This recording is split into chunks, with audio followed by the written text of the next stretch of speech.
Well, hello to the podcast world. This is David Liggitt with datacenterHawk, and I am with Raymond Hawkins with Compass Datacenters, Chief Revenue Officer. And Raymond has now been in the data center industry a long time, the technology industry even longer. And can we fudge on how long I've been in the tech industry? Sure. Can we fudge and make it shorter so people don't have to realize that I'm nearly 60? No way. Yeah, I'm 57.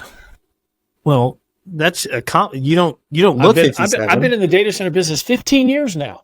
And you have a very I feel like you have a very, this in a good way, a very full head of hair. It's not. Yeah, I'm grateful. God's given me all my hair and has kept it almost all of it brown. My daughter occasionally jokes. She goes, "Daddy, who put the silver highlights in your hair?" I'm like, "Haley, shut up." Yeah. Kids have a way of pointing those things out, don't they? Yeah, they'll humble you quick. Well, okay, so tell us about your kids. What are their names? What do they do? So I have a 22-year-old daughter who is just got married, has a degree in child and familyhood development from childhood. I can say that backwards. Childhood and family development. Wow. From Auburn, and she is getting her master's in counseling at the University of Alabama, Birmingham. And her husband works for Blue Cross Blue Shield of Alabama. Okay. And my son is 24 and also married and studying to just finish his first year of law school at the University of Alabama. I hate to say the University of Alabama part, but it is what it is. Well, let's focus on just for a second on Auburn, because I know that I don't know where you're from originally, but I know that I believe you went to school at Auburn. But let's talk about I'm sitting in Auburn as we record. Okay. I'm from a little bitty town about 60 miles east of here called Griffin, Georgia. That is where my grandfather, after he retired from the Army, he went to go work for the Georgia Extension Service. Most people would call that the agricultural department, but in Georgia, they call it the Extension Service. And he bred roses and studied other plants for Georgia after he retired from the Army. And he did that at their extension office in Griffin, Georgia, which is about 40 miles south of Atlanta. So, and I moved home about 3 months ago, and I'm in Auburn. I didn't move back to Griffin. There was nobody left there on my family's past, but Auburn's where I went to school, lots and lots of friends here, lots of people here. And so I split time between here and Dallas now. Awesome. I'm every other week. What's the biggest, or what are differences in your head between, where you are now in Dallas? Like, what are some of the when I first moved from Atlanta to Dallas, people would ask a lot. And I would say Atlanta and Dallas are culturally very similar, right? You don't find a lot of native people, native Dallasites. You don't find a lot of native Atlantans. It's a very transient city. People are from somewhere else, and the metro area has grown up. Both southern cities, both warm climates. To me, both a fairly stable faith foundation in the city. There's, it's just not unusual to go to church. Culturally, it's generally very congenial, friendly people. The biggest difference is Atlanta is hilly and green, and Dallas is flat and brown. Those are probably the two biggest differences. I used to joke when I was in Dallas full time, if the highest thing in town is an overpass, that's a problem. And that's Dallas, right? Overpasses. I mean, if you think of the high five, that's about the highest part, other than a building. It's about the highest part of town. Yeah. Yep. Right where you are, looking out the window, you see the 75 interchange, right? That's about as high as it gets, right? It is, man. It's the top of the mountain around here. That's right. That's right. So that's the biggest difference. And Dallas is laid out in a grid. Atlanta's not. But as far as culturally, very similar sizes, similar urban sprawl. Dallas is, I know Dallas people don't like hearing this. Dallas is a much easier town to drive in than Atlanta. Traffic's a whole lot better, but very similar places. Dallas gets hotter in the summer, and it gets colder in the winter, which is a little odd. Interesting. To me. The extremes are both higher in Dallas, both further out than Atlanta. It's so funny. I was out walking last night in my neighborhood, and I was loving it. It was 84 degrees. I'm like, this is awesome. And every neighbor I pass is like, how are you dealing with the heat? And I'm like, the heat, it's 84, y'all. It's great. Man, that is true. We're in that time in Dallas for sure. Okay, so out of college, did you jump into, we were joking at the beginning about the technology space, and did you know you wanted to pursue a job in the technology Yeah. field? Did you end up there? Talk about that. Yeah, of course. I mean, I majored in computer science. No, I didn't. This was a good question. I joined the Marine Corps right out of high school. Everyone in my family is a career military officer. So it was going to be just normal course and speed. I was going to spend a career serving in the military, and then who knows what I was going to do after that. That's what I went to college believing. Okay. So I served 4 years in the Marine Corps. The Marine Corps was very gracious and sent me to college. And at the end of my my first 3 years of school, the military had what was called a downsizing. I'm old enough that Bush 41 is famous for what's called the Bush budget deal of 1990, and so the year before that, they were trying to shrink the pipeline of officers, and I was graciously granted an award to get out.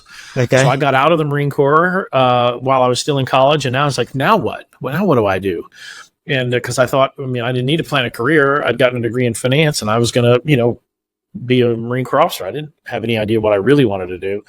And so I went to, like every kid does, they go to their, close confidants, college professors, people you look up to. And I got the standard answer, do something you love. And I said, well, the problem is neither Major League Baseball nor the NFL have called my name on draft day yet. So you didn't get drafted. You didn't get picked. Do you think I should just go to their office and see how it goes?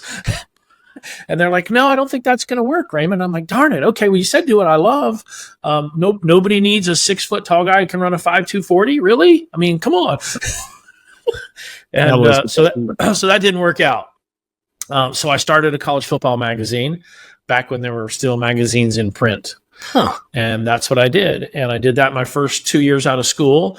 And like every young 20-year-old entrepreneur, I undercapitalized the business. The business struggled. I had 77 employees at the height of the business. And let me tell you, making payroll for 77 people when you're 21 is daunting. Yeah. And after 2 years of that, I closed the business and said, I better get a real job. I better get somewhere where someone pays me instead of me paying everybody.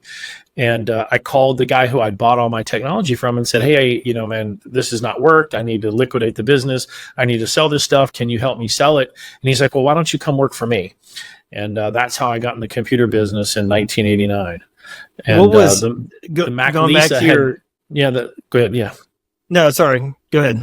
The Mac Lisa, which was the first generally available personal computer, came out in 1984. Right, there's the famous 1984 Apple commercial. Uh-huh. So we were 5 years into people even hearing what a personal computer was.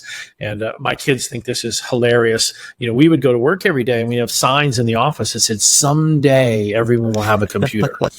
And it was like, oh, this is our goal. Someday there'll be a computer on every desk. Had no idea there'd be them in our cars and in our pockets and everywhere else. Our refrigerators. Sure. So that I was in the tech business very, very, very early by accident. What was, when you think back on your 2-year stint running a business of, 77 people, what was one of the biggest things you learned from that experience?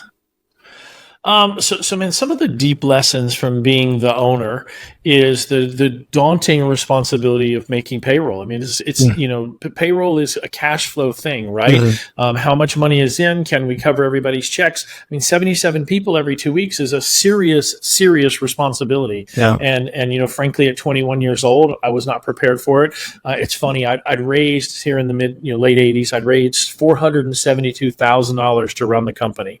And I thought I was the richest man in the world. I was like, 470 grand? I mean, this is a lot. Yeah, to put it in perspective, and we were talking in 2024 dollars, it's about $2.5 million. But still, I thought I was the richest guy ever. I was like, I'll never run out of money. And watching as your employee, so really two sides. That one, what a responsibility to pay people's, their livelihood, and how fastidious and long term your planning needs to be to cover that. Because the business we did great, but not great enough to pay 77 people for 3 years. I thought I'd raised enough capital to operate at a loss for 3 years, and the reality is I'd raised enough capital to operate at a loss for 2.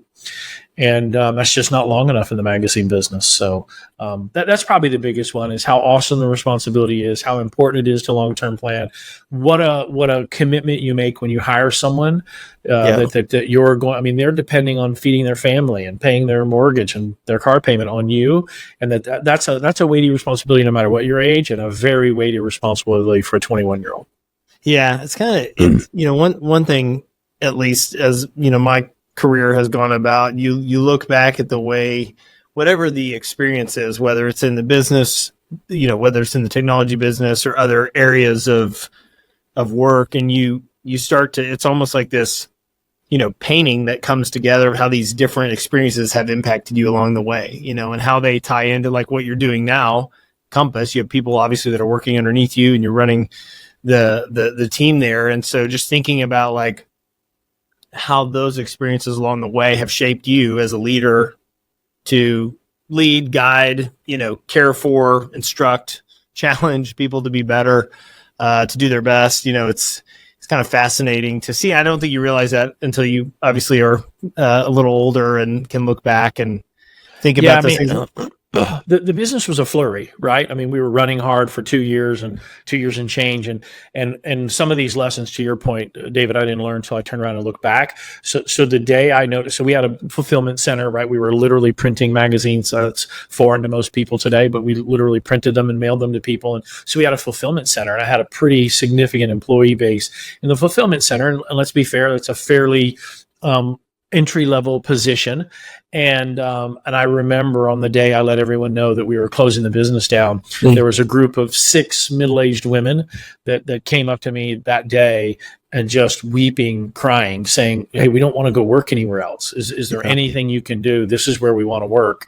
And having that, turn around and looking back on that and not thinking, wow, oh no, this is what they want to do. They like this. They like us. They like our business. Man, we've really, really let them down. That stuck with me really, really hard, that not being able to keep it running had let those people down. I bet.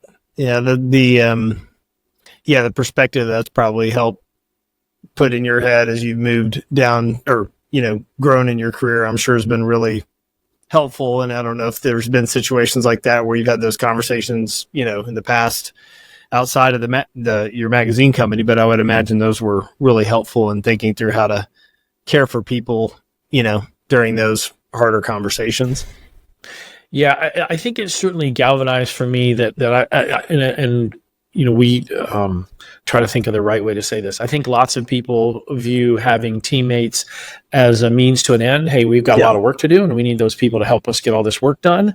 And that experience running the magazine really said, no, we have people to serve, and they have lives to lead, and we are providing a way for them. And it just made it much more in my head about service than about getting a mission. I mean, we had a mission to do. We had to get stuff shipped out, but it made it very clear how emotional those 6 ladies got, that no, what we were doing is serving them. We were not getting, yes, we were doing it by giving them a place to mail stuff out, but that was not the real mission. Was we were giving them a place to work and a place to be proud of and a place to, help buy the groceries and pay the rent. So yeah, it certainly has made an impact. Yeah, so college football, real fast. What was the intent of the magazine before we leave this? Because good question. So I've got the first issue around here signed by the cover player somewhere in my office, but it was called Southeastern Football News.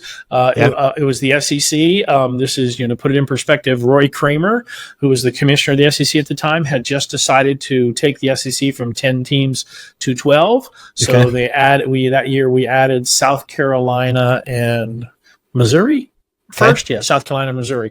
And so there was lots of controversy about the league growing. It was the first year that the SEC held an SEC championship game. And there was lots of talk about college football's changing and playoffs, and is the regular season not going to mean it? This is all 35 years ago. It's like, what are we doing? And I said, hey, we're going to talk about it. And so in your local, because all anyone had was either national magazines or local newspapers. And your local newspaper would cover your team and your 2 or 3 local teams, and that's it. And what we did was just cover the SEC. So you would get, coverage of, we would preview every game the coming weekend, and we would review every game from the previous weekend, and we'd have one feature article. And we were inserted, and I'm also going to date myself, Parade Magazine, where you would get the Sunday paper and it would be inserted in. We would insert into your local newspaper just like Parade. So you would get your Tuesday newspaper, and then inside there would be our magazine throughout the Southeast. And instead of a sports page, you'd get a magazine that was just about SEC football. that's what we did. So now there's been obviously no drama in college football in the last several years. That's right. No talking of conference realignment or NIL. That's right. Nothing's going on. It's been normal course of speech since the last 30 years. That's right. So when you hear of like that, when you hear of that talk happening, I mean, are you instantly drawn into that? Do you still find like a lot of interest in that, or have you gone, I used to do that for a job and now I don't really? Yeah, 100%. So learn to love college football. Certainly have a passion for it. I'm sitting in a desk 3 miles from Auburn Stadium. That's not by accident. Lots of friends and fraternity brothers, and college football in the fall is life sort of revolves around it. People plan weeks and weddings and trips and vacations around college football. Very passionate about it. You talk about recent changes. Texas and Oklahoma coming to the conference to play for the first time this year. Oklahoma is coming to Auburn. So I have tons of friends, obviously living in Dallas, that are OU fans that are already calling, going, "Hey, are all your bedrooms taken? In week 5, can we stay at your house?" And that to me is part of it. Yeah, I just love it. Love the league. Texas will be here in a few years. I will have a house full of Texas fans, and that to me is just part of community, part of relationships, part of connecting. But absolutely love college football. To me, even as much as it's changing, still love the experience. Yeah, there's a lot to. College football is so fun. Just the last few years and watching all the changes that have gone on. I went to school at Baylor, and Baylor's had their ups and downs in football. But I always say like a Texas, OU, or A&M loss is almost as good as a Baylor win. Every time feels as good, doesn't it? It does. Not weird, morbid, but I'm sure Texas fans have their, the way they feel. OU does too. So as Baylor, you're kind of like us, right? You're not the first soprano. You're second fiddle, to mix my metaphors, right? Yep. And so for us, in Alabama, as people joke around here, right? My 2 favorite teams are Auburn and whoever's playing Alabama. Just don't care who that is, but they're my second favorite team. That's right. That's good. That's really fun. Okay, we'll talk about, no one gets into the data center space on purpose, and I don't mean that negatively, but, we've all kind of ended up in this market strangely. Yeah. How did you come to this industry? I mean, obviously, you've been at Compass for a while, and before that you were with Digital, but how did you jump into this world? Really, really, really good question. And to your point, right? None of us dream. Like when I, left the Marine Corps, I didn't go to my professor and say, "Look, I really want to be in the data center business." And he said, "Well, Raymond, that's not an industry yet, but if you'll give it 20 years, it'll come." He didn't say that. That's right. So I had to come up with something else. So being in the technology business, spending my entire career filling data centers full of computers. Right. And before there were data centers, there were computer rooms and data processing rooms, and we had all these different names for spaces in on-prem facilities where people put their compute. And I never once said, "Hey, who owns this building? Where did this building come from?" And most of them were on-prem for the first 20 years of my career. And it only started in the early 2000s did we start to have service centers or service bureaus or commercial data centers, right? Think back to the beginning of Digital Realty Equinix starting to do, "Hey, we're going to put this compute somewhere other than in a building on our campus, right? Or in a room in our building." And I didn't really ever think about it. Just continue to say, "Hey, tell me when the circuits are going to be online because I'm ready to ship my equipment," because that's how I got paid.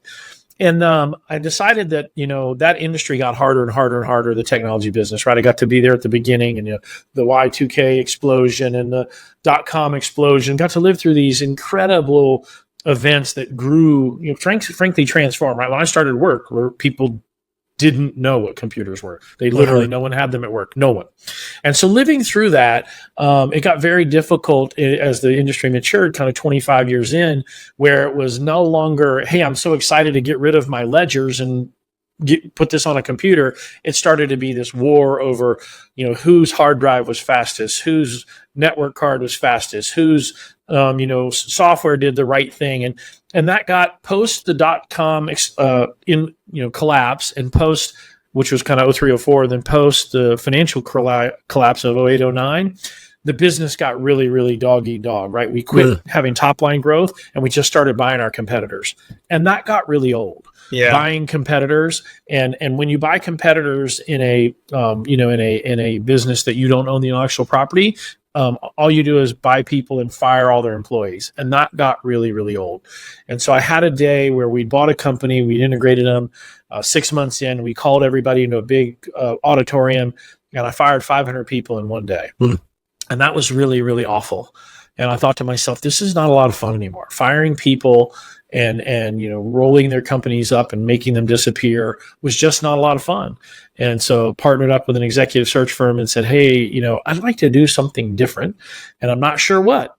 And, after a few conversations with them, they said, hey, there's this industry that is converting from just pure real estate into technology, and you're a technology guy, and maybe you should talk to someone in that industry. And they set me up a lunch with Brent Bierman. And Brent Bierman and I went to lunch, and he told me all about the industry and what they were doing. And at the time, Compass had 6 employees.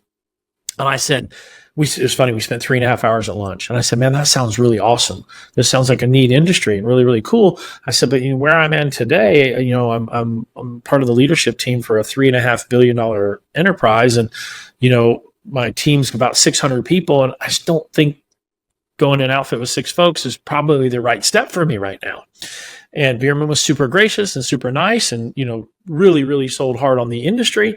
And so I went back to the executive search firm and said, yeah, that's not going to work. Let's find something different. And they said, well, how about going to the biggest company in that industry? There's a company called Digital Realty. You should talk to them. And I'm like, okay, well, that sounds interesting. Sure. And I got an interview at Digital and, did that and spent 3 years there. A very fast-paced 3 years of drinking from a fire hose on day one and living through a lot of changes there. And after 3 years at Digital, decided that I liked the space, but I personally probably wasn't a great fit at Digital. And Crosby, who I did not know, we were neighbors, lived in the same neighborhood, didn't know each other, called me out of the blue and said, hey, I hear you're looking, and I hear we both used to work at Digital, and we probably at least ought to compare notes. You want to get together? And I'd interviewed a bunch and had several offers in hand, but none of them felt quite right. Yep. And he and I went to breakfast and had a very spirited exchange. And I left thinking, that dude's interesting. Yeah, and, sure. 7 breakfasts later, he offered me a job. And that was a little over 7 years ago now. So for reference, for, people are listening, so Brent Bierman, Chris Crosby was one of the, obviously first employees at Digital Realty. And Brent Bierman was soon after that. And there was, a leadership team there that really saw, this was probably 2002, 3 to 2009, 2008, 2009. They saw so many deals. Digital started to be a global company. And so then obviously Chris went to start Compass. Brent went to work with Chris. Now Brent is the chief revenue officer at CyrusOne. Chris Crosby is the CEO of Compass Datacenters, who Raymond is obviously referencing and works with at Compass. It's always interesting to see the way that people move in our space, and how a lot, to be honest, a lot of the people that have spent time at Digital have gone on to do really remarkable things, in the industry, and Compass is a great example of that. I mean, there was a time that there were 6 team members at Compass, and now I don't know what the number is now, but it's a lot more than 6. It's more than 6. Yeah. Talk about the growth, or, maybe when you got there to where it is today, and some of the things that you've seen change, like what's had the biggest, maybe material impact on the Compass business over the, last number of years. Sure. I'm gonna make you brought up other guys, so this is funny. Being a Dallas guy, Northwood Hills, just north of where you're sitting, literally less than 2 miles from where you're sitting. Yep.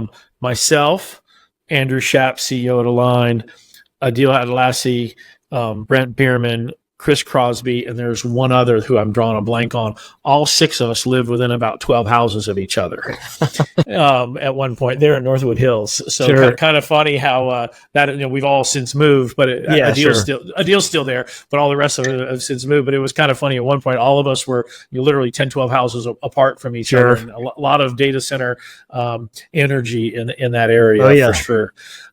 So how have things changed? So super grateful when I got to Compass. I was the 10th person on the team. I'm not the number 10 employee. Some people had come and gone, but there were 10 people there, 9 people when I got there.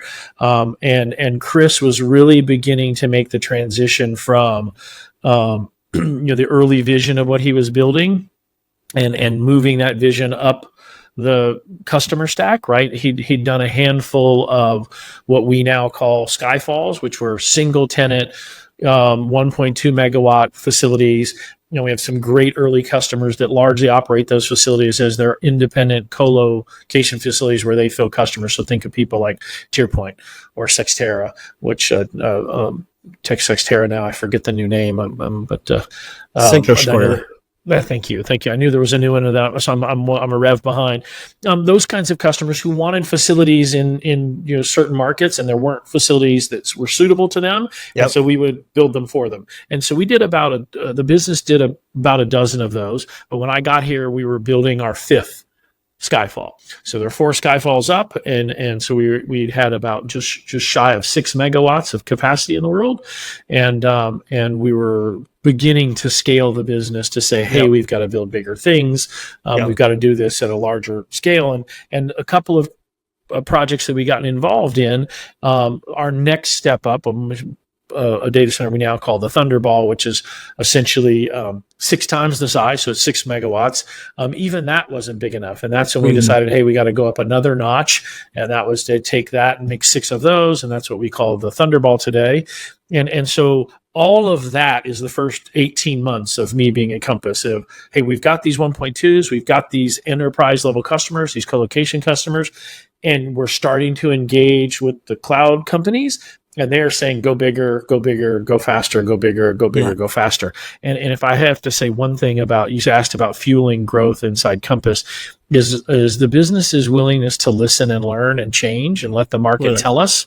That to me impressed me really impressed in the early days, that how quickly we said, hey, this is the thing we build, but you need this. Okay, we'll figure out how to build that. Oh, this is the thing we built. Oh, you need that. Okay, we'll figure it. So the business transformed a ton in those first 18 to 24 months. And Chris, I think, took some incredibly savvy risks early on, buying land in places. So hey, the buildings are going to get bigger, and I got to buy land at enough scale that I could put more than one of these there. Yeah. And he bought land in some places that I think people really scratch their head, right? Buying land in Leesburg, the very northwest corner of Loudoun County. That's never going to get zoned for data center. It's a farm. The terrain is terrible. You guys are no one's going out to Leesburg. Was a lot of what, and I think I have to give, Chris incredible savviness to see where things were headed, very much the Wayne Gretzky skate to where the puck is going. Yeah. And some belief and trust that, hey, we can make it happen. We can get there. And some incredible risk and incredible foresight both. And that to me is another big engine to how Compass has grown, is we ended up having land in places where people wanted to be before they wanted to be there. And Goodyear out in the West Valley in Phoenix was another one. We bought out in Goodyear when people were like, the West Valley, there's no one in the West Valley. What are y'all doing out there? Do you know no one goes out to the West Valley? And so a couple of those really savvy gambles paid off. And I think, that combined with as much as the pandemic was terrible for the world, I think it was good for our industry. Yep. Right. Lots of needs for, we've got to have compute. And then of course now AI has just got everybody's hair on fire. So those, if I had to think about big milestones, listening to the customer base and growing the footprint of what we built, taking some risks on some land and having those hit, and then having, the pandemic and AI really pour rocket fuel onto the industry. All of those I think have helped Compass be successful.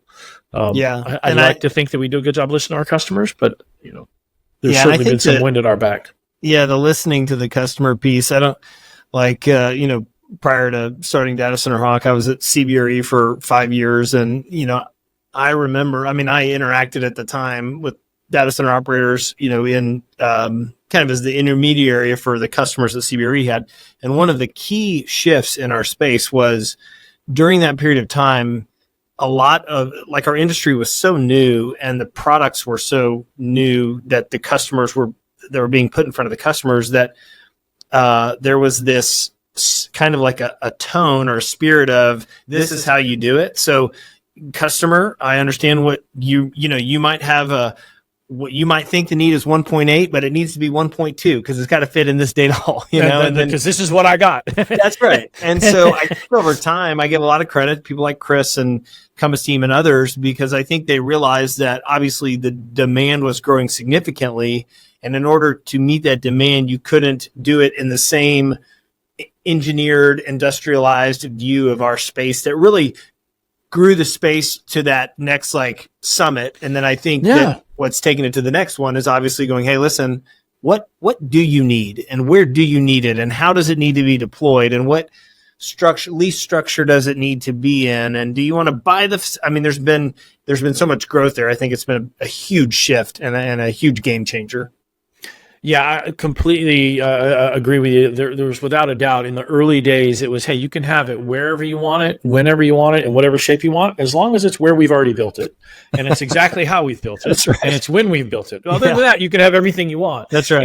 And that's okay, because that's how the business got its footing. Yep. And you're right that the business began to transform, to start to say, and we like a phrase called mass customize, right? We're not building each one of these as a snowflake, but we have some components that you can stick together, and we go, okay, would you like it to be, the medium, the large, or the extra large? This is how many of the components we stick together, and that has helped, I think, capture a good bit of the growth, and not that we're unique in doing that, sure. But all of the industry has done a nice job listening to the customer and offering a fairly flexible solution, different from how the business was built, for sure. Yeah, and the other thing on the land piece, I think that's really important to bring out, because I remember when those, we obviously track that stuff here, and I remember when those sites were purchased, and if you like would look on like the maps that we have, it was like all of the market. And then like Compass, way out here. What are y'all doing?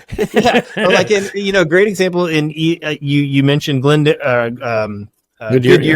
You mentioned Leesburg. I'd also bring up Red Oak. That land was in Dallas. This is for those that don't know the Dallas market. All data center development up until Compass bought land in Red Oak was all north of like downtown Dallas. So the base of downtown Dallas, really is the southern part of the Dallas market, and everything really extends, the growth-wise extends up north.